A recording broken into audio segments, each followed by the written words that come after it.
नमस्कार दोस्तों, मैं अभिषेक चौहान एक बार फिर से आप सभी का हार्दिक स्वागत करूंगा आइकॉनिक स्टडीज़ के यूट्यूब चैनल पर। दोस्तों, आज की इस क्लास में हम कवर करेंगे वैदिक काल से संबंधित महत्वपूर्ण प्रश्न जो कि आपके आगामी सभी परीक्षाओं के दृष्टिकोण से बहुत ज़्यादा महत्वपूर्ण साबित होने वाला है। मेरे प्यारे साथियों, आप लोग किसी भी परीक्षा की तैयारी करते हों, रेलवे, एसएससी, यूपी पुलिस या फिर कोई भी गवर्नमेंट एग्ज़ाम हो, तो ये टॉपिक सभी एग्ज़ाम के लिए बहुत ज़्यादा महत्वपूर्ण है और इस टॉपिक के सभी क्वेश्चंस दोस्तों आप लोगों के एग्ज़ाम के लेवल के रहने वाले हैं। तो आप लोगों को इस वीडियो को पूरा कंप्लीट जरूर देखना है। शुरुआत करेंगे दोस्तों आज के पहले और बेहद ही शानदार क्वेश्चन के साथ में। दोस्तों, आज का पहला क्वेश्चन आप सभी की स्क्रीन पर क्वेश्चन दिया है, सूची 1 को सूची 2 से सम्मिलित कीजिए। तो मेरे प्यारे साथियों, अब देखिए, अथर्ववेद में मिलता है हमें औषधियों का वर्णन, यानी कि अथर्ववेद का संबंध है औषधियों से। ठीक है दोस्तों। ऋग्वेद का संबंध है मेरे प्यारे साथियों ईश्वर की महिमा से। ठीक है। इसके अलावा यजुर्वेद का संबंध है बलिदान से और सामवेद का संबंध है संगीत से। तो ये सभी के पॉइंट आपको ध्यान में रखना है, यहाँ से भी परीक्षाओं में कई बार क्वेश्चन बनते हैं। ठीक है ना। चलिए तो आगे बढ़ेंगे। नेक्स्ट है कि प्राणों की संख्या कितनी है। बहुत ही शानदार क्वेश्चन। सही आंसर रहेगा दोस्तों 18। दोस्तों 18 है प्राणों की संख्या। ठीक है ना। तो चलिए आगे है, यज्ञ संबंधी विधि विधानों का ज्ञान किस वेद से होता है। बिल्कुल दोस्तों, स्टार मार्क करेंगे इस क्वेश्चन को हम। तो यज्ञ संबंधी विधि विधानों का ज्ञान होता है दोस्तों यजुर्वेद से। राइट आंसर दोस्तों इस क्वेश्चन का ऑप्शन डी रहेगा, यजुर्वेद। चलिए तो आगे है, आध्यात्मिक ज्ञान के विषय में नचिकेता और यम का संवाद किस उपनिषद में वर्णित है। सही आंसर है दोस्तों इस क्वेश्चन का कठोपनिषद में वर्णित है दोस्तों नचिकेता और यम का संवाद। ये भी आपको दोस्तों ध्यान में रखना है। इसके अलावा यदि आपको इनमें से किसी भी क्वेश्चन का आंसर मालूम है तो आपको नीचे कमेंट बॉक्स में उस क्वेश्चन का भी आंसर करते हुए जाना है, जिससे कि आपकी तैयारी पहले के मुकाबले और बेहतर हो सकेगी। ठीक है ना। चलिए तो 5वें क्वेश्चन के लिए आंसर कीजिए, पुरुष मेघ का उल्लेख किस ग्रंथ में हुआ है। राइट आंसर रहेगा दोस्तों इस क्वेश्चन का शतपथ ब्राह्मण में हुआ है पुरुष मेध का उल्लेख। तो राइट आंसर इस क्वेश्चन का रहेगा शतपथ ब्राह्मण। ठीक है ना। चलिए तो आगे है, वैदिक काल में किस पशु को अघन्य माना गया है। बिल्कुल दोस्तों इस क्वेश्चन को भी स्टार मार्क करेंगे। तो अघन्य माना गया है दोस्तों गाय को। ठीक है ना। तो गाय इस क्वेश्चन का राइट आंसर रहेगा। वैदिक काल में दोस्तों गाय को अघन्य माना गया है। चलिए तो आगे बढ़ेंगे, वैदिक काल में कर्मा थे। दोस्तों कौन थे वैदिक काल में कर्मा। तो कर्मा थे धातु कर्म करने वाले। दोस्तों धातु कर्म करने वाले को कर्मा कहते थे। ठीक है ना, वैदिक काल में। राइट आंसर इस क्वेश्चन का ऑप्शन डी रहेगा। किस वैदिक साहित्य में मोक्ष का उल्लेख मिलता है। मोक्ष का उल्लेख मिलता है दोस्तों, मोक्ष का उल्लेख मिलता है उपनिषदों में। राइट आंसर इस क्वेश्चन का रहेगा उपनिषद। दोस्तों ये सभी क्वेश्चंस आप लोगों के लिए बहुत ज़्यादा महत्वपूर्ण हैं। आप लोगों को वीडियो बिल्कुल भी स्किप नहीं करना है। ठीक है ना। चलिए तो आगे है, आरंभिक वैदिक काल में वर्ण व्यवस्था किस पर आधारित थी। वर्ण व्यवस्था किस पर आधारित थी आरंभिक वैदिक काल में। राइट आंसर रहेगा दोस्तों व्यवसाय पर। तो मेरे प्यारे साथियों, आरंभिक वैदिक काल में वर्ण व्यवस्था थी आधारित व्यवसाय पर। तो ये भी आपको ध्यान में रखना है। वेद शब्द का अर्थ क्या होता है। दोस्तों वेद शब्द का अर्थ होता है ज्ञान। ठीक है ना। तो ज्ञान होता है वेद शब्द का अर्थ। नेक्स्ट है, वैदिक कर्म कांड में होता का संबंध है। वैदिक कर्म कांड में होता का संबंध है दोस्तों किससे है। सही आंसर रहेगा ऋग्वेद से। राइट आंसर इस क्वेश्चन का दोस्तों ऑप्शन नंबर ए हो जाएगा। हमारा अगला क्वेश्चन दोस्तों, आर्य सभ्यता में मनुष्य के जीवन की आयु के आरोही क्रम अनुसार निम्नलिखित चरणों में से कौन सा विकल्प सही है। दोस्तों चारों क्वेश्चन को ध्यान से, चारों ऑप्शंस को ध्यान से पढ़िए, उसके बाद आंसर कीजिए।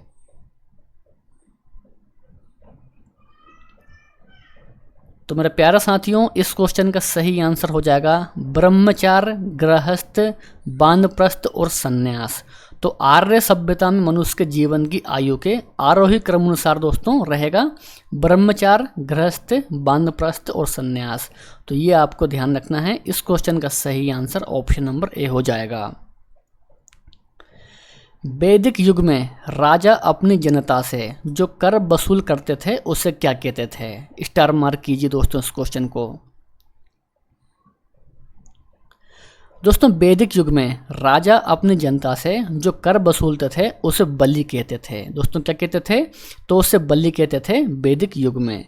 राइट आंसर इस क्वेश्चन का ऑप्शन नंबर ए हो जाएगा, बलि। वैदिक देवता इंद्र के विषय में निम्नलिखित कथनों पर विचार कीजिए तथा नीचे दिए गए कूट से सही उत्तर चुनिए। दोस्तों वैदिक देवता इंद्र के विषय में आपको इन चार ऑप्शन में से चुनना है कि कौन कौन से सही हैं।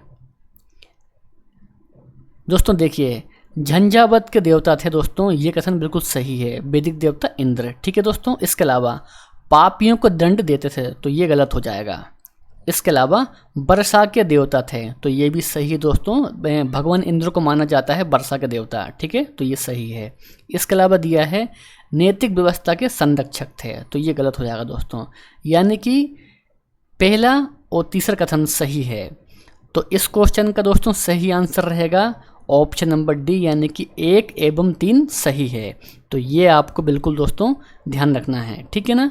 चलिए तो आगे बढ़ते हैं। निम्नलिखित में से किन 3 वेदों को संयुक्त रूप से वेदत्रयी कहा गया है। दोस्तों किसे कहा गया है वेदत्रयी, बताइए। तो मेरे प्यारे साथियों, निम्नलिखित 3 वेदों को संयुक्त रूप से वेदत्रयी कहा गया है दोस्तों, वे है ऋग्वेद, सामवेद और यजुर्वेद। दोस्तों इन 3 वेद को संयुक्त रूप से वेदत्रयी कहा गया है, तो ये भी आपको ध्यान में रखना है। चलिए तो आगे है, वैदिक आर्यों का प्रमुख भोजन था। दोस्तों बताइए वैदिक आर्यों का प्रमुख भोजन क्या था। राइट आंसर रहेगा दूध और इसके उत्पाद। दोस्तों दूध और इसके उत्पाद थे वैदिक आर्यों का प्रमुख भोजन। सबसे प्राचीन वेद कौन सा है। तो सबसे प्राचीन वेद है दोस्तों ऋग्वेद। दोस्तों ऋग्वेद को माना जाता है सबसे प्राचीन वेद। राइट आंसर इस क्वेश्चन का दोस्तों ऑप्शन नंबर बी हो जाएगा। ठीक है ना। चलिए तो आगे है, क्लासिकीय संस्कृत में आर्य शब्द का अर्थ है। तो मेरे प्यारे साथियों, क्लासिकी संस्कृत में आर्य शब्द का अर्थ होता है एक उत्तम व्यक्ति। दोस्तों ठीक है ना। तो एक उत्तम व्यक्ति होता है दोस्तों क्लासिकी संस्कृत में आर्य शब्द का अर्थ। तो ये भी आपको दोस्तों बिल्कुल ध्यान में रखना है। अगला क्वेश्चन कर लेंगे, सूची 1 को सूची 2 से सम्मिलित कीजिए। देखिए दोस्तों, यहाँ पर दिया गया है आपको वैदिक नदियाँ और यहाँ दिया गया है उनके आधुनिक नाम। तो कुभा का दोस्तों आधुनिक नाम क्या रहेगा, काबुल है। परुष्णी का दोस्तों राबी, सदनीरा का गंडक और शतुद्री का सतलज। तो ये सभी आपको ध्यान में रखना है। ठीक है ना। चलिए तो आगे बढ़ेंगे। अवेस्ता और ऋग्वेद में समानता है। अवेस्ता किस क्षेत्र से संबंधित है। तो मेरे प्यारे साथियों, अवेस्ता का संबंध है ईरान से। राइट आंसर इस क्वेश्चन का रहेगा ईरान।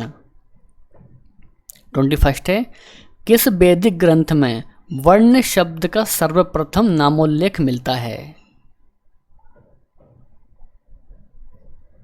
तो मेरे प्यारे साथियों, ऋग्वेद में मिलता है वैदिक ग्रंथ में वर्ण शब्द का सर्वप्रथम नामोल्लेख। वैदिक नदी आस्किनी की पहचान निम्नलिखित नदियों में से किस एक के साथ की जाती है। आस्किनी की पहचान दोस्तों बताइए। दोस्तों आस्किनी की पहचान की जाती है चिनाब नदी से। ठीक है ना। तो राइट आंसर इस क्वेश्चन का रहेगा चिनाब नदी। सूची 1 को सूची 2 से सम्मिलित कीजिए।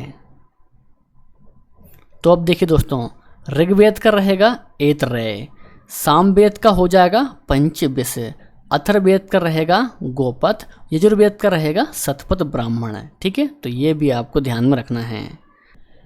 निम्नलिखित 4 वेदों में से किस एक में जादुई माया और वशीकरण का वर्णन मिलता है? दोस्तों, जादुई माया और वशीकरण का वर्णन मिलता है यजुर्वेद में। इस क्वेश्चन का सही आंसर रहेगा यजुर्वेद। चलिए तो आगे है, निम्नलिखित वैदिक देवताओं में से किसे उनका पुरोहित माना जाता है? सही आंसर है बृहस्पति। दोस्तों, बृहस्पति को माना जाता है पुरोहित। तो राइट आंसर इस क्वेश्चन का ऑप्शन नंबर बी हो जाएगा। ऋग्वैदिक काल में निष्क किस अंग का आभूषण था? बिल्कुल दोस्तों, टॉप लेवल का क्वेश्चन रहेगा ये। बताइए, निष्क किस अंग का आभूषण था? सही आंसर रहेगा गले का। तो मेरे प्यारे साथियों, निष्क जो था ना, वे गले का आभूषण था। निम्नलिखित में से कौन सा अभिलेख ईरान से भारत में आर्यों के आने की सूचना देता है? सही आंसर रहेगा बोगज कोई। दोस्तों, बोगज कोई देता है ईरान से भारत में आर्यों के आने की सूचना। चलिए तो आगे है, शतपथ ब्राह्मण में उल्लिखित राजा विदेद माधव से संबंधित ऋषि कौन थे? दोस्तों, वे थे ऋषि गौतम रहुगढ़। राइट आंसर इस क्वेश्चन का ऑप्शन नंबर डी हो जाएगा। महाभारत मूलतः किस रूप में जानी जाती है? तो जय संहिता के रूप में जानी जाती है महाभारत। नेक्स्ट है, गोत्र शब्द का प्रयोग सर्वप्रथम किस वेद में हुआ था? गोत्र शब्द का प्रयोग सबसे पहले किस वेद में हुआ था? सही आंसर रहेगा ऋग्वेद। तो ऋग्वेद में हुआ था गोत्र शब्द का प्रयोग सबसे पहले। ऋग्वेद में उल्लिखित प्रसिद्ध 10 राजाओं का युद्ध किस नदी के किनारे लड़ा गया था? बहुत ही बढ़िया क्वेश्चन दोस्तों। सही आंसर रहेगा परशुणी के तट पर लड़ा गया था दोस्तों 10 राजाओं का युद्ध। सही आंसर इस क्वेश्चन का ऑप्शन नंबर ए रहेगा परशुणी नदी। निम्न में से किस नदी को ऋग्वेद में मातेत्मा, देवीत्मा एवं नदीत्मा से संबोधित किया गया है? दोस्तों, वे नदी है सरस्वती। सही आंसर इस क्वेश्चन का ऑप्शन नंबर बी रहेगा सरस्वती नदी। किस वेद में सभा और समिति को प्रजापति की 2 पुत्रियां कहा गया है? दोस्तों, अथर्ववेद को कहा गया है सभा और समिति को प्रजापति की 2 पुत्रियां। आयुर्वेद अर्थात जीवन का विज्ञान का उल्लेख सर्वप्रथम मिलता है? सही आंसर रहेगा अथर्ववेद। दोस्तों, अथर्ववेद में मिलता है आयुर्वेद अर्थात जीवन का विज्ञान का उल्लेख सर्वप्रथम। इस क्वेश्चन का सही आंसर ऑप्शन नंबर डी रहेगा। वैदिक युग में प्रचलित लोकप्रिय शासन प्रणाली थी? तो वे थी वंश परंपरागत राजतंत्र। ऋग्वेद में सर्वाधिक संख्या में मंत्र संबंधित हैं? दोस्तों बताइए, ऋग्वेद में सर्वाधिक संख्या में मंत्र किससे संबंधित हैं? सही आंसर रहेगा अग्नि। निम्नलिखित में से पूर्व वैदिक आर्यों के सर्वाधिक लोकप्रिय देवता कौन थे? तो पूर्व वैदिक आर्यों के सर्वाधिक लोकप्रिय देवता थे भगवान इंद्र। आगे है, 800 ईसा पूर्व से 600 ईसा पूर्व का काल किस युग से जुड़ा हुआ है? सही आंसर है ब्राह्मण युग से जुड़ा हुआ है। 800 ईसा पूर्व से 600 ईसा पूर्व का काल। ऋग्वेद की मूल लिपि क्या थी? दोस्तों, ऋग्वेद की मूल लिपि थी ब्राह्मी लिपि। राइट आंसर इस क्वेश्चन का ऑप्शन नंबर डी रहेगा कि ब्राह्मी लिपि थी ऋग्वेद की मूल लिपि। गायत्री मंत्र के नाम से प्रसिद्ध मंत्र सर्वप्रथम किस ग्रंथ में मिलता है? आंसर रहेगा ऋग्वेद में मिलता है। वैदिक नदी कोभा का स्थान कहाँ निर्धारित होना चाहिए? वैदिक नदी कोभा का स्थान आंसर रहेगा अफगानिस्तान में होना चाहिए दोस्तों, वैदिक नदी कोभा का स्थान। सही आंसर इस क्वेश्चन का ऑप्शन नंबर ए रहेगा। दोस्तों, आज के लिए बस इतना ही। वीडियो पसंद आया हो तो वीडियो को लाइक करना है, अपने दोस्त और भाई बहन में शेयर भी करना है। मिलेंगे नेक्स्ट वीडियो में। जय हिंद, वंदे मातरम।